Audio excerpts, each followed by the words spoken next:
muchas gracias a la Fundación por la iniciativa. En primer lugar, es muy buena iniciativa de haber discutido en diferentes instancias los textos, pero además ahora que estamos en el medio de una batalla electoral donde esperamos poder reconquistar el gobierno para las fuerzas populares el 24 de noviembre, creemos que es bueno poder hacer un parate para poder pensar un poco, ¿verdad?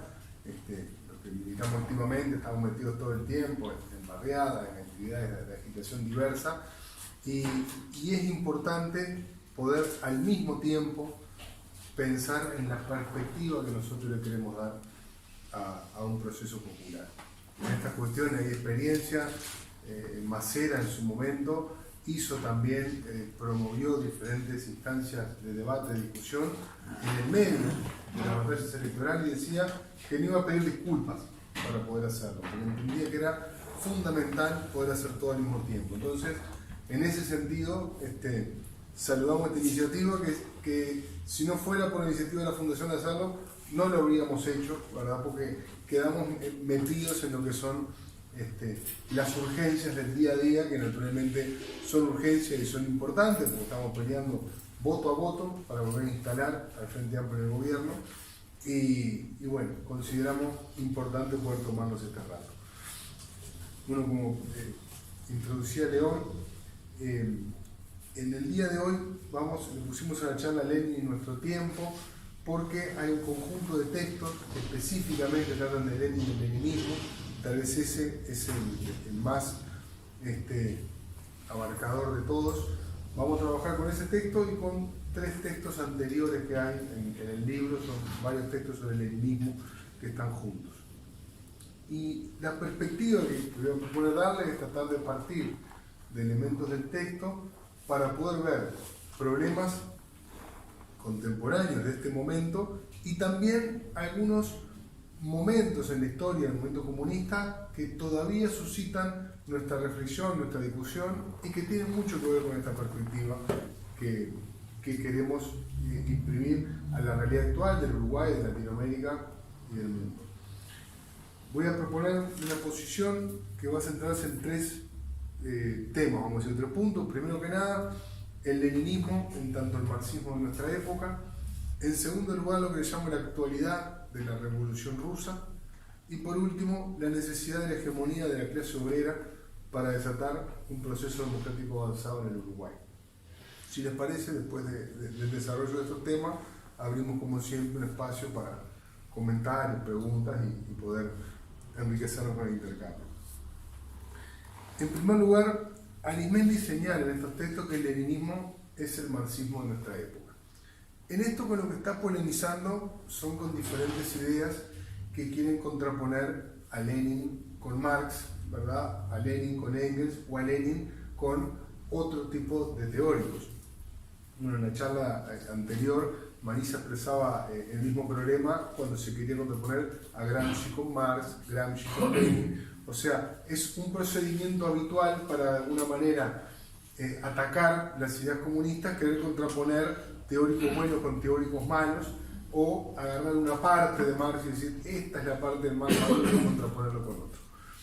Pero Arismendi insiste en que el leninismo es el desarrollo del marxismo, y por eso es el marxismo de nuestra época. Y toma los principios de Marx y los desarrolla creativamente. Por eso, de lo que habla Arismendi es de la relación entre los principios y la creatividad. Y vamos a ver algunas cuestiones en las que Lenin desarrolló creativamente el marxismo. En primer lugar, en su teoría de la revolución socialista internacional en las condiciones del imperialismo. En los tiempos de Marx, la revolución se esperaba en los países industriales avanzados, principalmente en Inglaterra, después eventualmente Alemania, en Francia. Ahí era donde estaba la clase obrera más numerosa, combativa, donde había condiciones eventualmente para una revolución proletaria. Esa revolución en su momento no se dio. Podemos discutir si había condiciones para que se diera, pero era la revolución que podía haberse dado en ese momento, en el siglo XIX, porque efectivamente ahí la clase obrera sujeta a terribles condiciones de explotación era la que podía organizadamente derrotar a la clase capitalista. Pero esa revolución no se dio, y se dio un desarrollo del capitalismo que pasó a lo que se llama la fase imperialista, y que Lenin pudo captar la esencia de ese nuevo momento, que podemos decir que tiene dos elementos que van juntos. En primer lugar, los países imperialistas centrales, Inglaterra sobre todo, ¿verdad?, pero también Alemania, Francia, explotaban a un conjunto de países coloniales y dependientes, y por lo tanto su desarrollo económico estaba indisoluble de la explotación por diferentes maneras de todos estos países. Y por el otro lado, esta situación le permitía mejorar hasta cierto punto la situación de la clase obrera de sus propios países para poder impedir un proceso revolucionario. Incluso Lenin llegó a hablar de lo que era el fenómeno de la aristocracia obrera, que era un conjunto de segmentos de la clase obrera que de alguna manera el capital le repartía las migajas del botín imperialista y de esa manera lograba que depusieran cualquier intento revolucionario. Esa fue la nueva situación que Lenin pudo captar, y de ahí la creatividad en el marco de los principios marxistas. Y esto es algo importante para verlo en términos generales, porque un gran error que podemos cometer los comunistas, los marxistas, es tomar la teoría por tomar al pie de la letra las cosas, o creer que una realidad, una frase, es aplicable en todos los contextos. Y en realidad lo que nos enseñan los grandes teóricos, Marx, Engels, Lenin, Gramsci, Arismendi y tantos otros, es a poder analizar la situación concreta con creatividad. Y en este sentido Lenin supo extraer cuál era lo nuevo del momento. ¿Y qué era lo nuevo? Bueno, que Rusia era el eslabón más débil de la cadena imperialista, y que por lo tanto la cadena imperialista se podía romper por ese eslabón más débil, y que los países coloniales y dependientes tenían por lo tanto un papel fundamental que cumplir en la Revolución Socialista Internacional. Y esta teoría, que primero que nada llevó al atrevimiento de la Revolución Rusa, a concebirla, acá no hay un culto a la personalidad con subrayar el enorme papel de Lenin en la revolución, porque pudo ver una situación donde probablemente nadie lo veía, nadie creía que era posible. De hecho, Lenin, cuando vemos un poco la crónica de aquel momento, estaba desesperado en el 17, porque la mayoría de su partido no creía que pudieran tomar el poder y sostenerse. Y pudo efectivamente convencer a su propio partido y dirigir esa revolución a costa, creo yo, de su propia salud también, porque eran situaciones realmente muy extremas. Pero a partir de esta revolución es que el conjunto de países coloniales y dependientes entran en la hora de la revolución, porque el imperialismo, para poder sostenerse, precisa apropiarse de las riquezas, apropiarse del trabajo, explotar al conjunto de países dependientes coloniales del mundo. Esta situación, en términos generales, se mantiene hasta hoy en día, porque seguimos viviendo en la fase imperialista del capitalismo, que se ha acentuado y desarrollado muchísimo más. Pero esta cuestión básica sigue estando vigente. Y bueno, en este sentido, por ejemplo, tenemos la anécdota de Ho Chi Minh, que cuando se estaban dando determinados debates en el movimiento comunista en aquel momento, cuando escuchó las ideas de Lenin, él se convirtió en leninista de modo inmediato, dice, porque Lenin era el que decía que en este caso los vietnamitas, como todos los países coloniales, tenían un rol que cumplir en la revolución, y que lo que tenían que hacer justamente era sacudirse el yugo colonial. Entonces Ho Chi Minh inmediatamente entendió que el leninismo era el marxismo de su época. También Lenin desarrolla lo que llamamos la teoría marxista del Estado, particularmente lo que es el periodo de transición. Lenin plantea, el texto que está más desarrollado esto, que lo escribe en el medio de la lucha, además, que es el Estado y la Revolución, él ahí plantea la necesidad de la destrucción del aparato burocrático militar del Estado burgués Y la Revolución Rusa, en su originalidad, va a crear lo que son los consejos de obreros, de soldados, de campesinos, los famosos soviets, como los organismos del nuevo Estado. Y esto es algo importante porque Marx y Engels se abstuvieron de hacer elucubraciones de cómo sería el Estado socialista. Ellos decían que eso iba a ser una materia que se tenían que ocupar los propios revolucionarios. No quisieron inventar sistemas como habían inventado tantos socialistas utópicos. Y entonces, esta teoría del Estado en el periodo de transición, gestionado por los propios obreros, por los propios campesinos, es otro aporte fundamental que nos deja Lenin y que entendemos que su estudio nos permite poder imaginar cómo podemos superar las formas estatales existentes, cómo podemos construir esa sociedad socialista en camino al comunismo que nosotros queremos. Y por último, la concepción del partido. Nosotros podemos asistir en América Latina y en el mundo a muchos movimientos de masas espontáneos, sin una estructura organizada, que luego ven disipada su energía rebelde, contestataria. Y acá está la cuestión de la necesidad de un partido comunista que sea una unidad de teoría, de táctica y de organización. Una sola teoría revolucionaria, una sola táctica para poder todos golpear en el mismo sentido y una sola organización. Y esto, que no fue sencillo, obviamente, nos dejó un acervo teórico fundamental para la organización de los comunistas en todo el mundo. Y de alguna manera fueron las ideas que permitieron el desarrollo del movimiento comunista internacional, por lo menos durante la gran mayoría del siglo XX, y que permitieron alumbrar muchas revoluciones triunfantes o grandes movimientos revolucionarios. Entonces, en este sentido, esto es lo que decimos con el leninismo, con el marxismo de nuestra época, y creemos que esto sigue siendo completamente vigente, y junto con el estudio de Arismendi, nosotros incentivamos el estudio de Lenin, porque tiene enseñanzas muy importantes para poder entender lo que tiene que ver con el poder, cómo concebir la correlación de fuerzas, cómo poder organizar el partido de la clase obrera, la concepción de la política de alianzas. Hay un montón de conceptos que siguen siendo totalmente vigentes y que lamentablemente ha sido bastante olvidado Lenin después de lo que fue la derrota de la experiencia socialista, y sin embargo entendemos que está completamente vigente. El segundo elemento que queríamos trabajar en esta exposición tiene que ver con algo que puede parecer contradictorio, que es la actualidad de la Revolución Rusa, ¿no? ¿Y por qué actualidad de la Revolución Rusa? Bueno, en primer lugar porque entiendo que la era que abre la Revolución Rusa la seguimos viviendo todavía. En aquel momento se decía, ¿no?, mientras existía la Unión Soviética, que a partir de la Revolución Rusa comenzó la era del cambio del capitalismo al socialismo.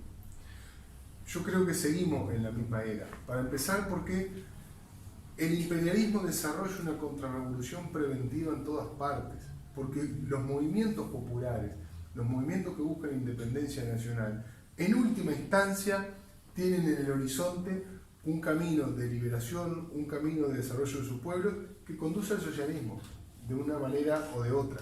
Entonces, el socialismo es lo que el imperialismo mundial, o sea, el capitalismo organizado del imperio, intenta evitar a toda costa. Entonces, esa época que abrió la Revolución Rusa sigue estando vigente aún en el marco de una derrota coyuntural como fue el sistema de Estados socialistas.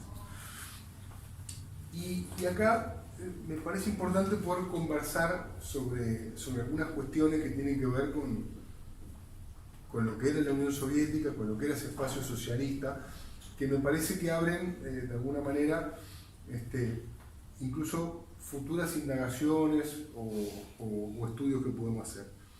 El primer punto que quiero marcar es que Arismendi compartió un error teórico con todo el movimiento comunista internacional. Desde el punto de vista del mayor error teórico que tuvo el movimiento comunista internacional y que Arismendi compartió, que era creer que el socialismo en la Unión Soviética era irreversible. Esto fue un error muy extendido y que de alguna manera tenía que ver con la enorme entusiasmo que había generado esa revolución, la enorme solidez que tenía ese enorme mundo socialista que parecía inconmovible, y tal vez incluso creer, de un modo tal vez un poco mecánico, que una vez que hubieran sido socializados, expropiados por el pueblo y los medios fundamentales de producción, creer que eso iba a traer de un modo más o menos automático un nivel de conciencia donde sería imposible volver atrás. Creo que nunca nos imaginamos que dentro de esa nueva sociedad pudiera volver a repetirse de alguna manera que un grupo empezara a vivir a expensas de otro, que fue de alguna manera lo que empezó a pasar en ese gran estado que era la Unión Soviética, los estados colindantes, y que llevó luego lo que llamamos una derrota, que fue la derrota de esa experiencia socialista, que creo que es importante poder aprender de esa experiencia. No para buscar cuál fue el error, cuál fue la causa, creo que hoy día podemos darle un punto de vista más complejo del asunto, sino para aprender desde el punto de vista de las construcciones revolucionarias que queremos nosotros hacer hacia adelante. Fíjense que yo creo que pongo hablar de actualidad la Revolución Rusa porque siguen existiendo actualmente revoluciones que fueron posibles porque hubo primero una revolución rusa y que tuvieron el apoyo de esa revolución para desarrollarse. Concretamente voy a mencionar tres: la Revolución China, la Revolución Cubana y la Revolución Vietnamita. Estos tres países siguen gobernados por sus partidos comunistas, siguen luchando por construir el socialismo y no hubieran sido posibles sin lo que fue el apoyo de la Revolución Rusa. Arismendi, por ejemplo, en varios de estos textos, se lamenta repetidamente de las consecuencias negativas de lo que él llama la segregación china. Acá tenemos todo un momento histórico que sería bueno tal vez conocer un poco más, pero que es una bisagra en el desarrollo del movimiento comunista internacional que tiene que ver con la separación, la pérdida de la unidad del movimiento comunista internacional cuando se ve la ruptura entre China y la Unión Soviética. Y de hecho nosotros en nuestro país conocemos muy poco de lo que fue ese proceso. Yo podría aventurar, viendo lo que es hoy el proyecto de los BRICS, viendo lo que significa hoy la unidad entre Rusia y China para enfrentar el imperialismo, ¿verdad? Yo me animaría a aventurar de que si se hubieran permanecido unidas la Unión Soviética y China y todo el espacio socialista en aquel momento, hubiéramos derrotado el imperialismo. Pero el problema es que hubo causas profundas que llevaron a esa división, no fue simplemente un hecho aislado. Pero para entender el enorme potencial desde el punto de vista de recursos naturales, demográficos, políticos, hasta militares, que implica esa enorme masa de pueblos, de territorio que significaba la Unión Soviética y China juntas, ¿no? Y después si sumamos Europa del Este y los países de alguna manera que estaban luchando por su liberación. Nosotros seguimos compartiendo de alguna manera el lamento de Arismendi en cuanto que la segregación china, la separación de China de la órbita de la Unión Soviética, fue un drama para todo el movimiento comunista internacional. Hoy, mirándolo muy por arriba, ¿verdad? De alguna manera tenía que ver con que los chinos querían ellos, de alguna manera, tener también un determinado lugar protagónico. No querían ser, de alguna manera, subordinados a la Unión Soviética. Había discusiones porque ellos querían tener la bomba atómica para poder tener independencia militar. Había discusiones que tenían que ver con quién dirigía, de alguna manera, el movimiento comunista. También algunas otras discusiones sobre la construcción del socialismo, cómo estaban viendo el pasado reciente, pero creo que lo fundamental tenía que ver con, bueno, acá, ¿quién dirige el movimiento comunista? Y a partir de ahí se dio una separación en el movimiento comunista que lo que hizo fue dividirnos a todos, naturalmente, porque el imperialismo se metió de lleno en esa separación para poder hacernos más daño a todos. A los chinos también, ¿verdad? Porque en su momento también quisieron poder derrotar la Revolución China cuando vino el colapso de la Unión Soviética. Ahora, dice Arismendi que los errores en la construcción del socialismo no invalidan la teoría marxista. Y él lo plantea porque ya en vida de Arismendi se habían experimentado muchas situaciones que Arismendi define hasta trágicas, lo que es el desarrollo del socialismo. Ahora, la Unión Soviética existió durante 74 años. Si la teoría fuera incorrecta, si la teoría no tuviera que ver con la realidad, no podría haber existido ni 3-4 meses. De hecho, Lenin es famoso que se sintió muy feliz cuando pasaron el tiempo de vida de la Comuna de París, ¿no? Después de unos 3 meses más o menos, decía, existimos más que la Comuna. Fíjense la conciencia que tenía Lenin de lo precario que puede ser la construcción revolucionaria. Pero entonces, la cuestión no está en invalidar la teoría por la derrota de una experiencia. En todo caso, esa experiencia existió 74 años y tuvo logros muy importantes. Que la derrota de la experiencia socialista ha llevado a que toda la propaganda capitalista trate de invisibilizar esos logros y convencernos de que fue todo un gran error, de que fue un gran error la revolución, de que fue todo un desastre, de que no hubo nada bueno. Y en realidad estamos hablando de pueblos que pudieron por primera vez tener una educación a partir de la revolución socialista, que tuvieron salud por primera vez, que vieron crecer enormemente su nivel de vida y que pudieron además plantarse con independencia y soberanía ante el imperialismo. Cuando el plan del imperialismo era ser prácticamente una colonia de lo que era el espacio ruso. Cuando el plan de los nazis era abiertamente tener su gran espacio colonial al oriente. O sea, las colonias de ultramar que tenía Gran Bretaña, que ellos no podían tener, su plan era poder tener un gran imperio colonial al oriente de Alemania, con todos los países de Europa del Este y Rusia. Era el plan de esclavizar a todos esos pueblos. Y la derrota de la Alemania nazi por parte de la Unión Soviética y la reconstrucción posterior es un hito enorme que fue hecho con los comunistas, que fue hecho con estas ideas. Entonces no podemos simplemente decir que fue todo un gran error. Ahora, sobre lo que es la derrota de la Unión Soviética, creo que hay 2 elementos que yo quisiera plantear de modo general para abrir de alguna manera cualquier investigación posterior. Primero, yo concibo esta derrota como una traición imperdonable desde el punto de vista de los principios por parte de la dirigencia de la Unión Soviética. No había razón ninguna para desmantelar el Estado socialista.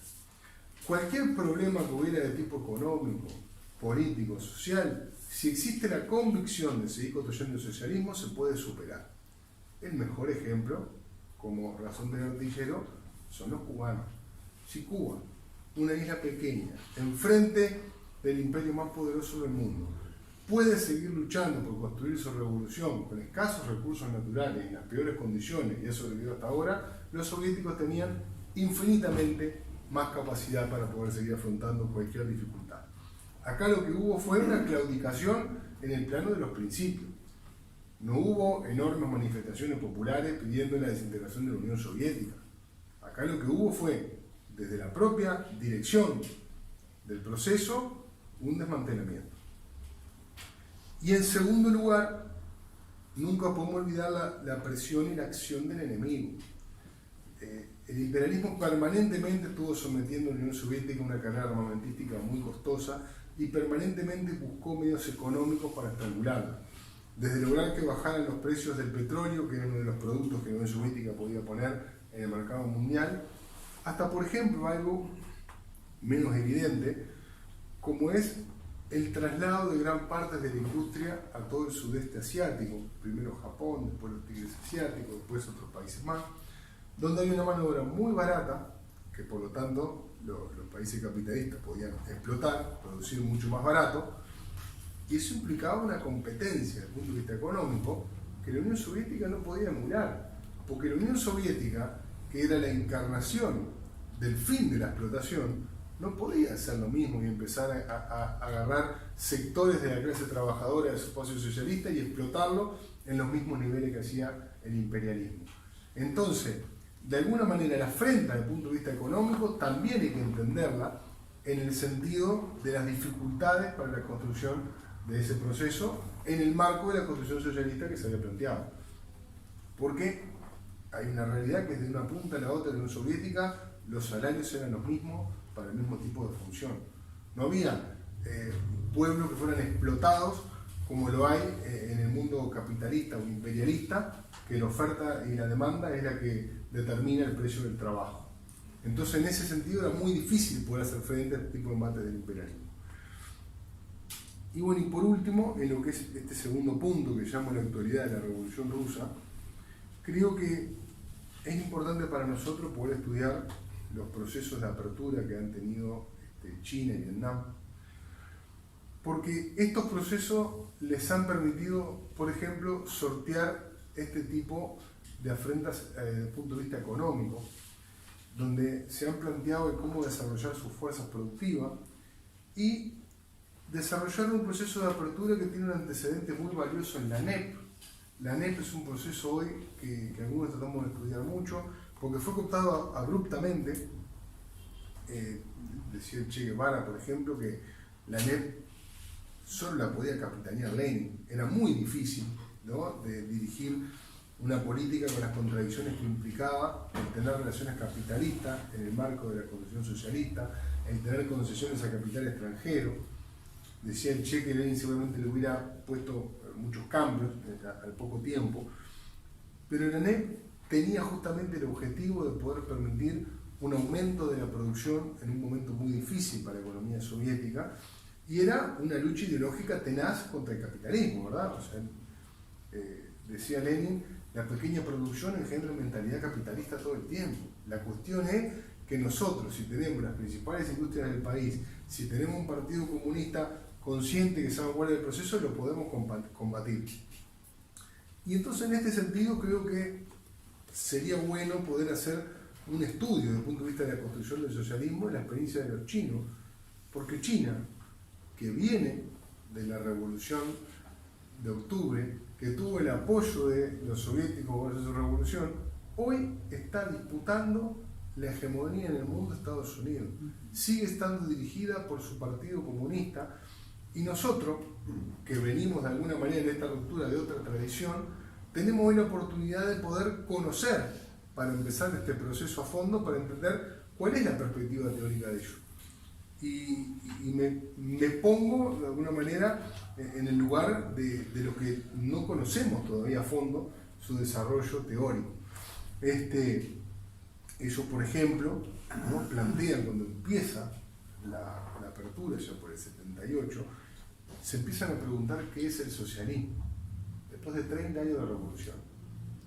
Y plantean que en lo que le llama la etapa primaria de construcción del socialismo, la principal contradicción está entre el desarrollo de las fuerzas productivas y los deseos de bienestar del pueblo chino.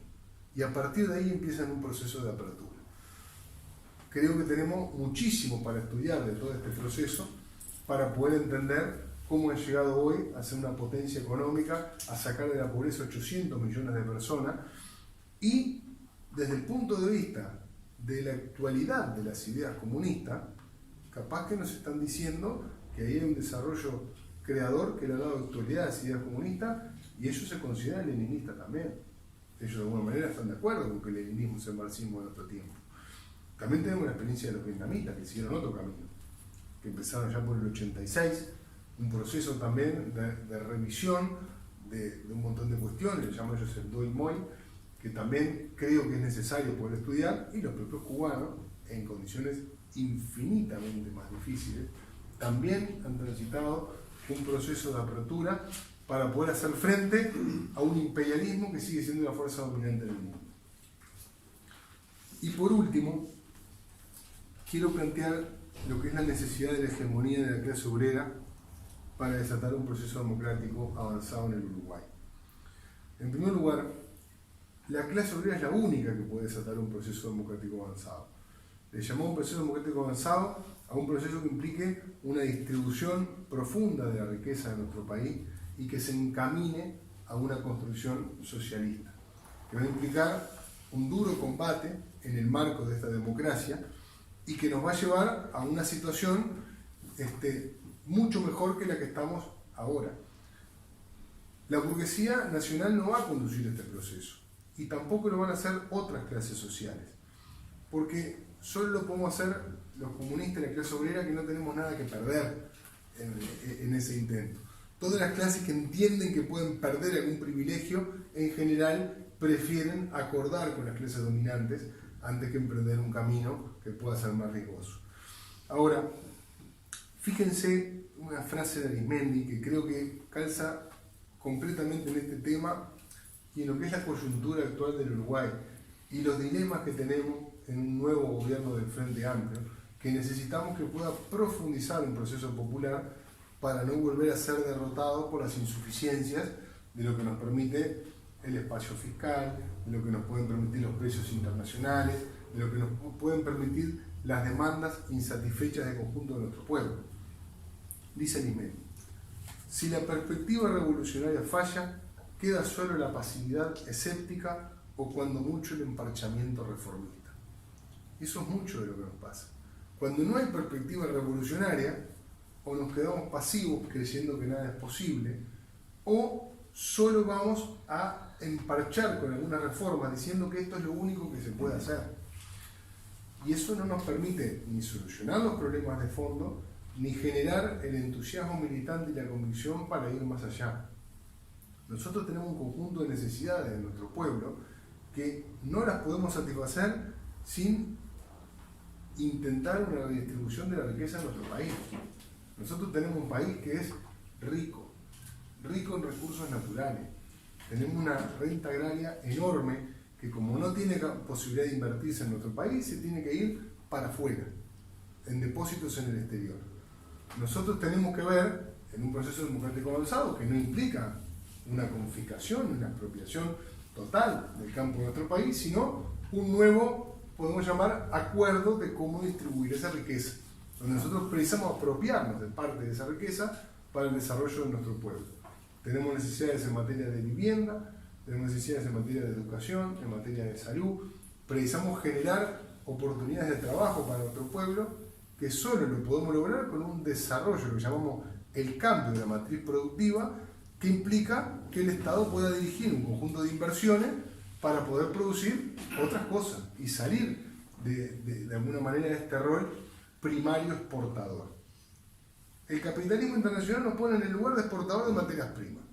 Para poder cambiar esta matriz productiva precisamos poner dinero, o sea, recursos, y a su vez una iniciativa política. Esto solo lo podemos hacer de alguna manera afectando algunos privilegios de clases sociales que no tienen la iniciativa ni quieren asumir el riesgo de invertir en nuestro país. Y ahora sí, para terminar, y hablando de la creatividad, nosotros necesitamos la creatividad para superar los desafíos que nos trajo y que nos trae la derrota de la experiencia socialista en el este de Europa. Porque nuestra teoría revolucionaria, después de lo que fue la derrota de la Unión Soviética, quedó resentida por lo menos en dos aspectos. Y esos son los dos aspectos que nosotros precisamos creativamente ver cómo superar. El primero es que nosotros, en caso de un proceso revolucionario o democrático avanzado, contábamos con la ayuda del bloque socialista para poder hacer frente a cualquier bloqueo o eventualmente superar cualquier agresión. Nosotros siempre supimos que en el marco de un proceso revolucionario, las clases dominantes de nuestro país iban a reaccionar, que íbamos a tener que luchar contra ellas, y el imperialismo norteamericano podíamos dar por descontado que nos iba a agredir de diferentes maneras. Y nosotros contábamos con que íbamos a tener la ayuda del bloque socialista para poder romper ese bloqueo o esa agresión. El caso más claro es el de los cubanos. Fidel dijo en alguna oportunidad: sin la Unión Soviética, que nos pudo apoyar contra la agresión imperialista, la revolución cubana hubiera sido muy difícil de sostener. Ellos entienden perfectamente que fue fundamental el apoyo de los soviéticos para poder hacer frente a la agresión del imperialismo. Después que la revolución estuvo consolidada, pudieron hacer frente, ya solo, aunque con muchas dificultades, pero después de décadas de la revolución, ¿verdad? Bueno, este punto nosotros tenemos que ver cómo podemos lograr hacer frente a una agresión del imperialismo o de la oligarquía local. Claramente el primer punto es que hay medidas revolucionarias que ya no nos planteamos porque salvo que no podríamos hacer frente a la reacción que se vendría después, ¿verdad? El programa que tenemos en el Frente Amplio es bastante distinto del que teníamos cuando existía el espacio socialista. Ahora, ¿cómo y dónde vamos a poder hacer frente a las agresiones? Y en segundo lugar, nosotros contábamos con la ayuda de los países socialistas para nuestro desarrollo económico. Nosotros contábamos para poder industrializarnos, para poder desarrollar nuestra base material, que íbamos a tener la ayuda de ese espacio socialista. Y hoy día tampoco contamos con eso. Entonces, ¿cómo lo vamos a hacer? Nosotros lo que nos hemos planteado desde hace muchos años, ya no lo planteamos en los tiempos de Arismendi, ¿verdad? Cuando hablaba de la revolución continental, pero nosotros nos hemos planteado la integración latinoamericana como una condición para poder generar un espacio de soberanía en nuestro continente, primero para hacer frente a la agresividad del imperialismo, y en segundo lugar para poder tener una escala económica más grande que nos permita un desarrollo económico de nuestros pueblos. Esto podría ser una condición para poder superar estos problemas. Pero después está el papel que podrían cumplir, o podemos pedir que cumplan, este nuevo espacio económico mundial que son los BRICS, que se ha estado ampliando, que podrían tener la capacidad de ayudarnos en este desarrollo, e incluso países con mucha fortaleza en el plano internacional que nos ayudaron a poder superar las agresiones. Esto es lo que en el horizonte tenemos como posibilidad para poder hacer frente a una agresión del imperialismo. Hoy en día, dentro de nuestro movimiento popular, dentro del Frente Amplio, las visiones dominantes no quieren un enfrentamiento directo con las clases dominantes de nuestro país y con el imperialismo. Y esa es la gran discusión que nosotros tenemos por delante.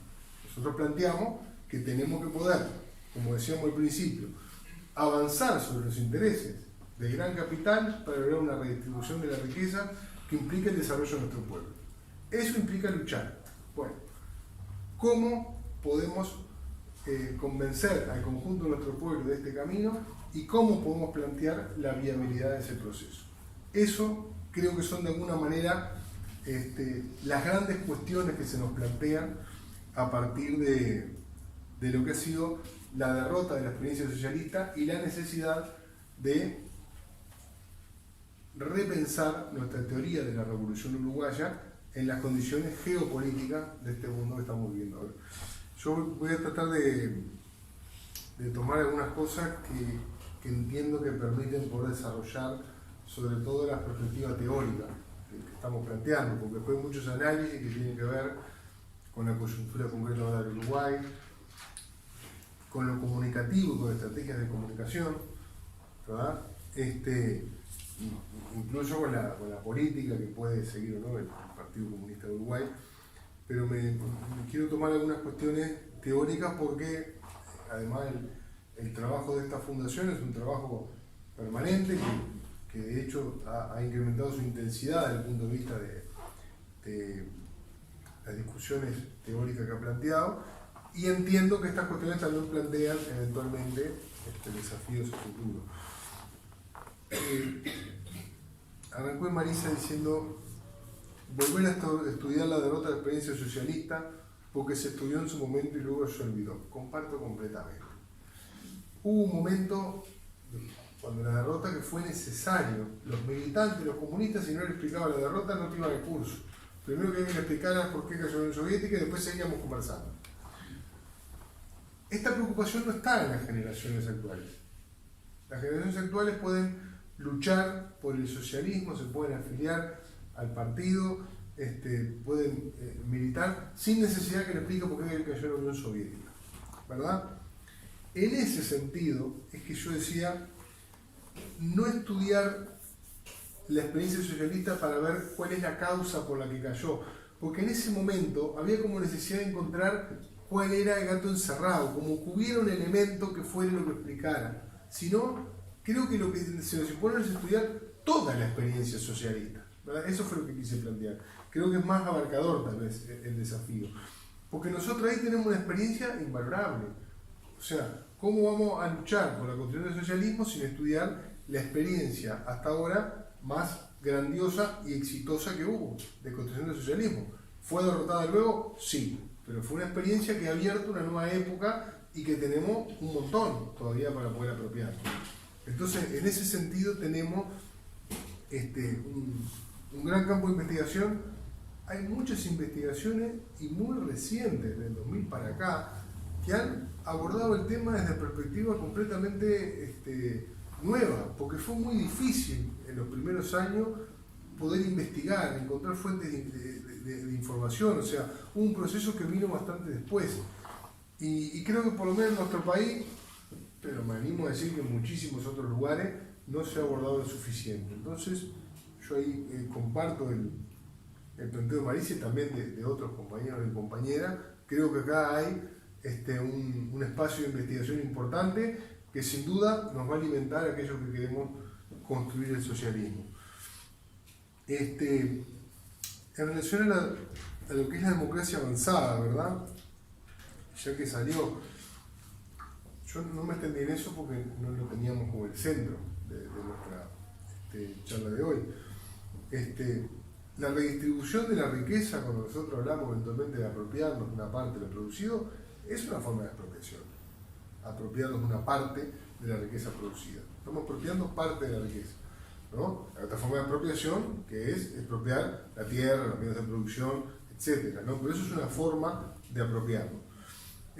Ahora, la democracia avanzada es una fase del desarrollo económico y social. Nosotros lo conocimos efectivamente como un proceso donde las empresas estatales entendemos que cumplen un lugar fundamental, permitiendo meterse en lugares estratégicos de la producción. Por eso nuestro partido, y esto ha sido un patrimonio de toda la izquierda, esto sí logramos que fue un patrimonio de toda la izquierda, la defensa de las empresas públicas, ¿no? Nuestra empresa de telecomunicaciones, ANCAP, la OCE, la UTE, y otras que nosotros quisiéramos tener. Nosotros nos proponemos en el programa de Frente Amplio tener una flota mercante nacional, que puede ser completamente pública o pública-privada. Nos hemos propuesto otro tipo de emprendimiento que permitan la industrialización de productos de tipo primario, que permitan, por ejemplo, dado su lugar en la cadena de valor, apropiarnos de parte del valor producido, y eso tiene que ver justamente con este proceso democrático avanzado, donde en el plano económico es uno de los planos donde tenemos que poder conquistar poder para el campo popular. También invertir los valores ideológicos dominantes. Eso es parte de la lucha por una democracia avanzada. La lucha en el plano subjetivo, ¿no? Que bien planteaba José, lo que es lo que retrasa en este momento, eso es parte de la lucha, porque efectivamente hay condiciones materiales enormes para poder avanzar y en cambio, desde el punto de vista subjetivo, nuestro pueblo no lo siente así. Entonces acá tenemos una lucha enorme y hay una lucha que a veces estamos con un tenedor ante los grandes medios de comunicación, ante el sentido común que la clase dominante en el mundo capitalista occidental, podemos decir, ha logrado implantar, que nosotros tenemos que combatir.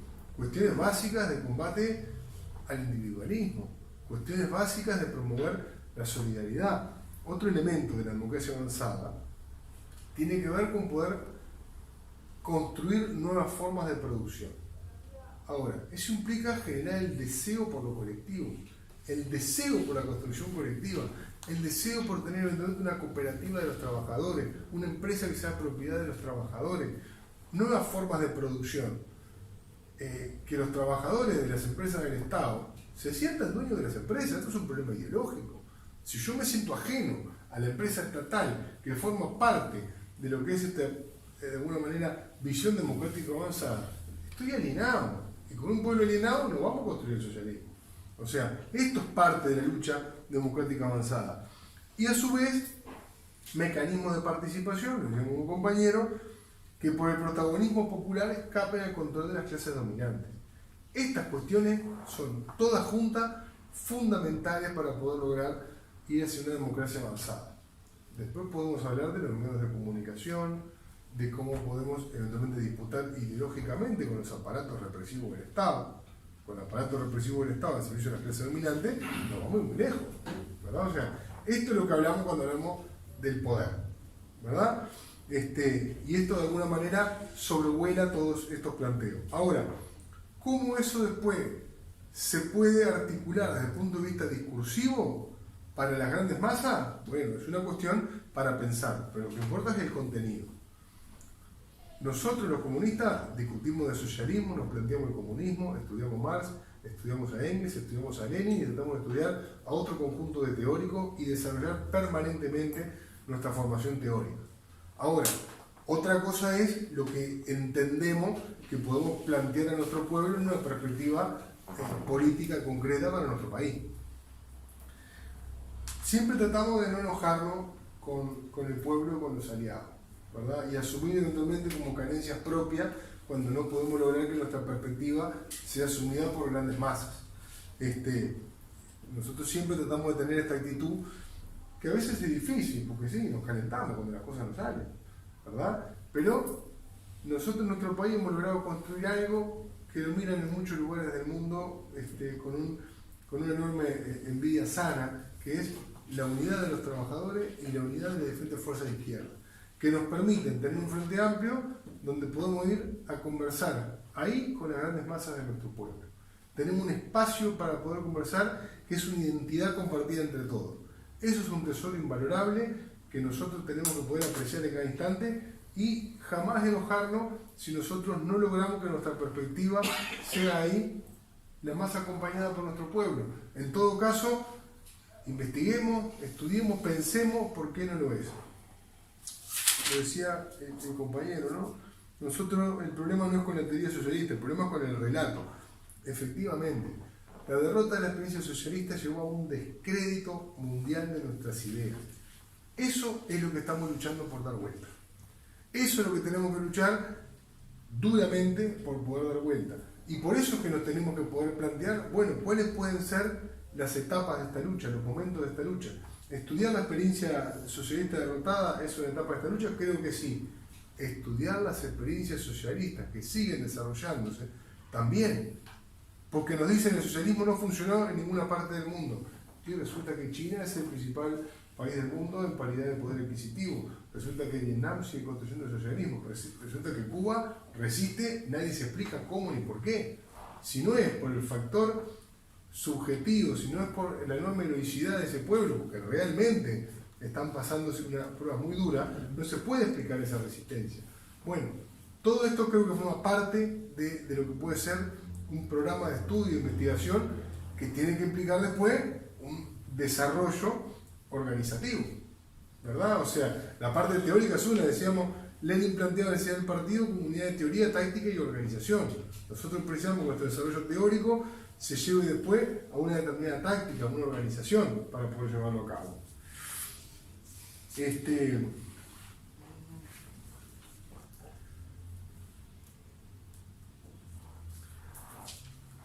Me parece importante esto que mencionaban en lo que es la derrota del país del socialismo, de que el problema fue el PECU, ¿no? Y efectivamente, hay un texto de Arismendi, ya que estamos en la casa de Arismendi, por el 82, lo escribe en el exilio, que habla de la crisis y errores de muchos partidos comunistas, y en un momento plantea, un partido nunca se rompe por su base, el partido se rompe por su dirección. Fue profético de lo que pasó en nuestro partido, ¿no? Que por su dirección se intentó liquidar y que las bases del partido, con un puñado de sus dirigentes, lograron luchar para mantener la existencia del partido, pero nos costó un montón de años poder efectivamente reorganizar el partido y superar esta crisis. Ahora, el PECU efectivamente se rompió por su dirección, y cuando se rompe un partido por su dirección, cuando su dirección defecciona, nosotros usamos esa palabra, lo que es abandonar los principios revolucionarios, abandonar la lucha, es muy difícil si se perdieron los vínculos con las masas, que las masas se puedan eventualmente rebelar, ¿no? E impedir el proceso. Y creo que eso es lo que hay que estudiar. ¿Cómo es que ese partido revolucionario, heroico, que construyó esa enorme revolución de Estado socialista, quedó separado de las masas? Les puedo contar alguna anécdota para ilustrar o para permitir vislumbrar un poco la situación. Hay un libro de una rusa, no es comunista ni amiga nuestra, que se llama El fin del Homo Soviéticos.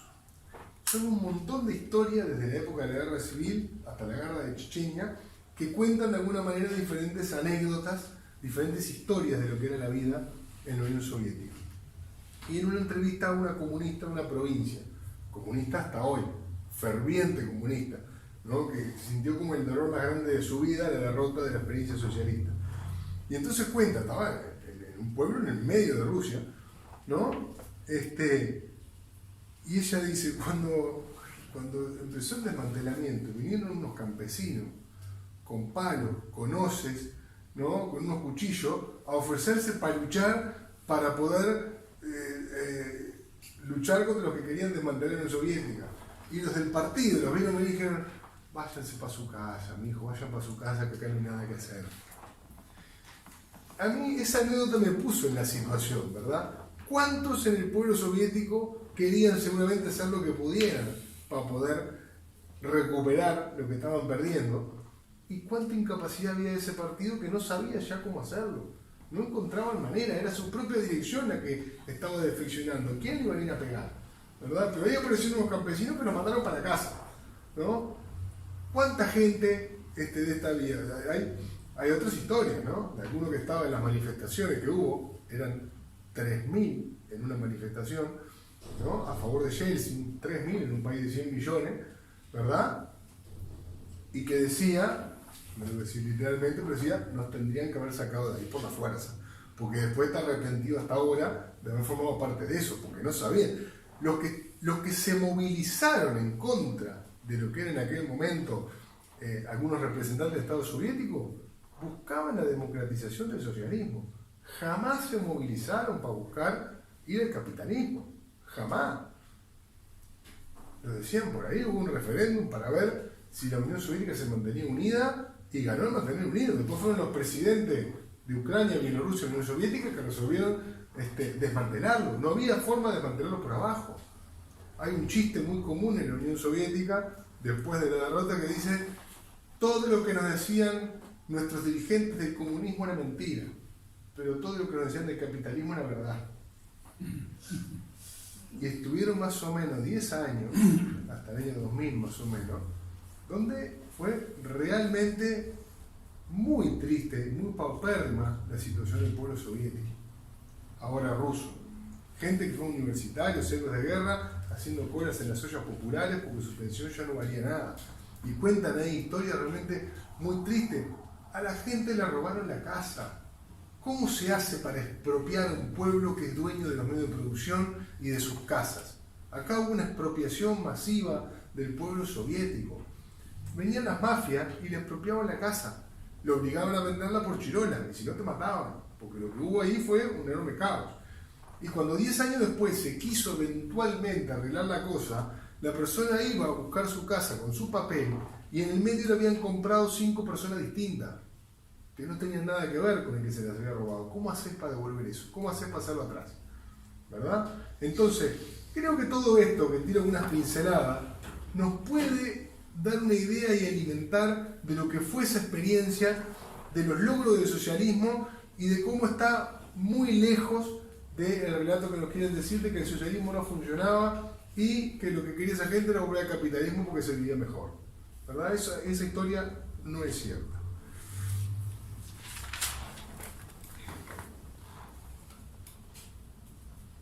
Bueno, yo me voy a quedar por acá y lo último para comentar es importante que estudiemos la experiencia de los países socialistas que siguen construyendo el socialismo y por su dimensión y peso en el mundo creo que tenemos que estudiar la experiencia china. Ellos tienen una teoría que sustenta su construcción del socialismo, que la conocemos muy poco, y tenemos que pensar cuál es el papel que puede cumplir China y los países hoy socialistas en el mundo y a los efectos de poder eventualmente ayudarnos en nuestros procesos populares y revolucionarios. Creo que el estudiar la experiencia socialista derrotada y el estudiar las experiencias socialistas en curso son tareas que de este libro del estudio de Arismendi me parece que nos pueden quedar como desafíos para adelante.